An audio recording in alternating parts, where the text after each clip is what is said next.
Folsom began as a small town with gold miners seeking fortune, and then it grew when the railroad was built connecting it to Sacramento. And then the Folsom Dam and Folsom Lake were built along with the prison, and Folsom has been growing since then. Recently, our city has been growing due to the building of new houses like these.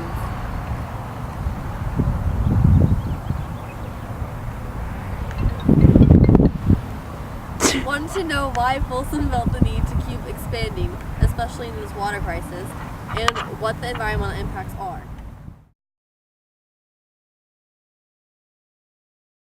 Do you live in Folsom? Yes, How long have you lived in Folsom? we have lived in Folsom for 2.5 years. Sweet. So what's your opinion about like all of the recent development and like house building in Folsom?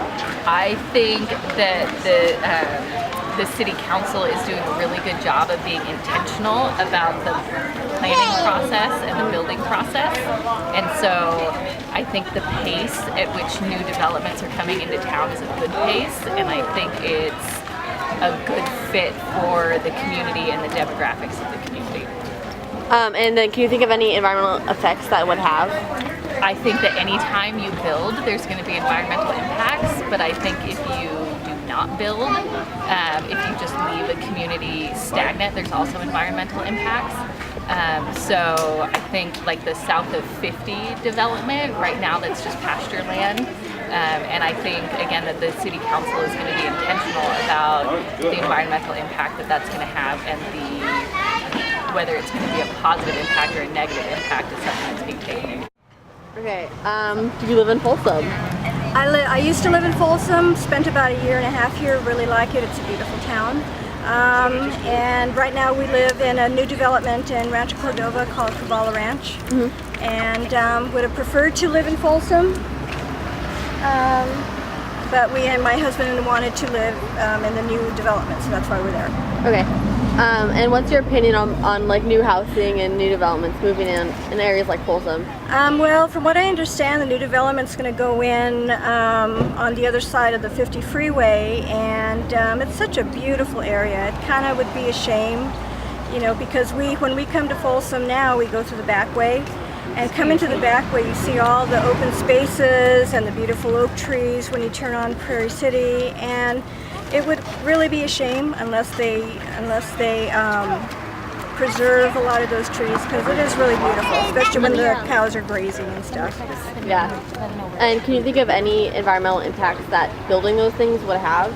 Oh, the water, for sure. When you build, you waste a lot of water. And in other cities, I know they're curtailing the water. I mean, they're curtailing and they're citing the developments because of the water they're wasting. You know, they have to find a way to kind of fix that before they continue, I think. Do you guys live in Folsom? Yes. And how long have you guys lived here? 3 years. It's about 3-4 years now. And what's your opinion on the new houses coming in, the new developments in Folsom? I would rather they didn't. I like the older charm. I think I'm not big on cookie cutter houses. They all look the same, you know, they all end up having problems, or they end up vacant, you know, foreclosures happen. Just don't really want to see it. It's nice how it is. Yeah. We live in the older areas because of that, so. Yeah. Can you think of any environmental impacts that bringing in new homes would have? Oh, totally. I mean, one of the reasons that we love Folsom so much is because the abundance of wildlife that's here, and even in our neighborhoods. You know, you can see rare things, wildlife that you wouldn't see in other cities. So I feel that's going to drive a lot of that out, you know, even the ones that are underground, you know, that keep our ecosystem kind of going.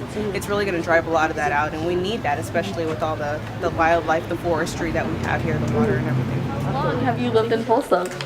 I moved to Folsom when I was 4, so it was about 1976. And then I moved away for 8 years, and I've been back since 1998. So, what's your opinion on the recent development of Folsom?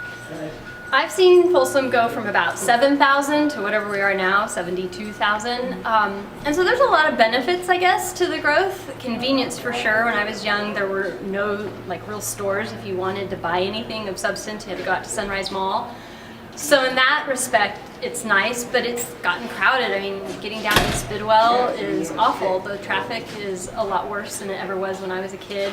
When I was in high school, or maybe in junior high still, there was literally only two traffic lights in Folsom, and they were the two at Sutter Street, and that was it. There were some stop signs, but we didn't have traffic lights, and so it's a whole different story in terms of the traffic. Can you think of any like environmental effects that these developments would have on Folsom? Well, yeah, I mean, for sure, all the building, all these houses that are around our school, this was all a ranch when I was a kid, and so the impact of all these people and the electricity we use and the water we use and all the resources, the extra traffic and the pollution from the cars, absolutely, there's no way it can't have an environmental impact on our community. Start with your name. What's your name? Yeah, I'm Steve Miklos. I'm the Vice Mayor of the City of Folsom. And so for the developments of Folsom, you're saying that South 50, it was you like were in communications with the landowners, and so that's good. But I think a lot of people are like concerned about the drought and how it affects that. So like, what are your plans for the drought and putting it in with the shortage of water? Okay, that's a very good question. In all planning, we've always said there's a balance between demand and certainly supply. And every city, ours included, we have what's called a will serve letter, meaning if we don't have water to provide down there, we can stop development like that. So said that, we have designed this city, albeit a small part of North City, because obviously a lot of stuff was done even before I got elected. But south of 50, we're requiring people to put in, the developers to put in what they call purple pipe. Purple pipe is being able to capture runoff and recycle it for things like irrigation and like washing cars. It's kind of like what the car washes, they recycle their water. Mm-hmm. So every development south of Highway 50 is going to be required, and is required in the development agreements, to provide recycled water on their development. Restrictions as far as our landscaping all include drought tolerant type practices, drip systems, drought resistance type thing. You know, more and more we've actually started way before the drought. We're trying to get developers to get away from just slapping down front lawns and calling it a day. We're asking them to please do things totally different. Even our landscape mediums, we plant oak trees, which use very little bit of water, and we've actually installed drip systems throughout a lot of landscape mediums. And where we still have grass, that's being taken out, put in drought resistant more type plants, if you will, and drip systems. You know, let's not take a water crisis and turn it back into an economic crisis. It's all about balance, as I shared with you before. It's irresponsible to think you should be building like crazy just because the lake's full. And then also you talked about how our air pollution like levels are really good, like there's nothing to worry about now. But then bringing in things, how would it affect it? And then if it does, are there like what measures would you be taking to fix them or prevent them? So a lot of pollutants, in fact, more than 50% of pollutants that actually hit us are from Sacramento. I think it's another 25% come even further west from that, the Bay Area and or even across the seas, like I said. So how we can't combat the air being pushed here. However, within what we do control, which is why we have light rail now. We have almost 40 miles of trail system in the current city. We have planned for the same south of 50. We have a walkable, livable community, we call it the town center, south of 50, which means there's shopping, there's houses, there's retail space, there's office buildings, there's light industrial, there's schools, all within a radius where you never have to use your car if you don't want. Yeah, oh, my pleasure. That's been fun. My name's Ernie Sheldon. Okay. And you're city council member? I'm a city council member. I've been on my 7th year. Okay. So for the buildings of, especially south of 50, do you think it's like reasonable of what we're doing, like since we already have like so much? The city's argument is that we only use 2% of the water that comes out of the lake. Okay, we're not a big user, and only 4% normally of what we need. So it is enough. We're not going to run out. That's what they think. But then again, you got to be careful because that lake can dry up real quick, especially when we see in June, July, and August. Yeah. Great, thank you. So we're going to try, but it is a serious problem. Don't because we're in our 4th year of the drought, and there's no, And when you go back, and what my friend always refers to, you go back and look at Australia, they had 10 years, and that's really bad. And then you go down and you pull up on the website what happens in Brazil. They actually turn the water off at certain times during the day. the city, because they just don't have it. So it can get very bad, okay? And there's not much you can do about it if it doesn't rain.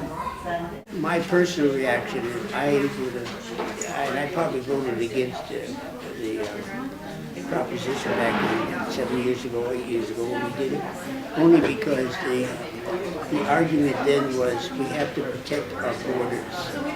Because if we don't annex that land, then Rancho Cordova is going to come in there. We'll take every money that they get from sales tax, property tax in the south area, just to take care of the south area services. Fire, police, parks. We're not making any money on this. But we will have nice buildings, and more jobs, and more opportunities. Well, other than like the water, do you think there's any other like environmental like impacts that building south of 50 could have? Well, if you get on top of the hills here up toward the school, Yeah. And you look out south of 50, it's very beautiful. Yeah. If we had not gone there, it would be a very beautiful scene, okay, but we're there. Well, I would be adamant, I'm still around, that never go anymore. I don't want to go further. Yeah.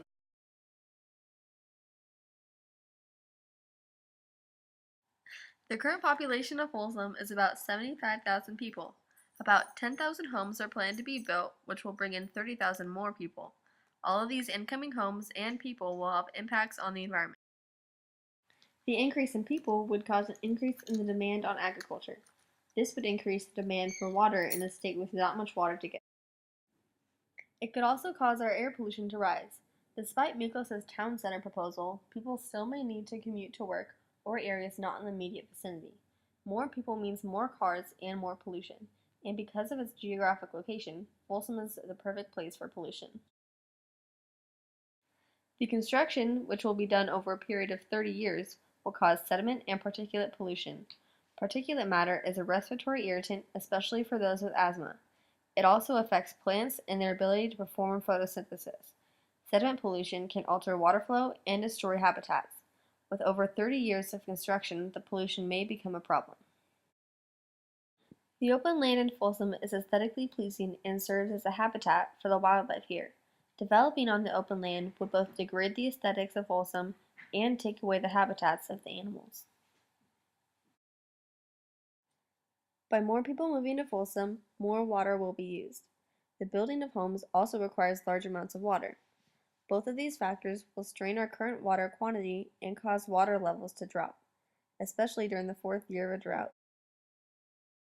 Building more homes and buildings in Folsom provides more jobs and consumer options.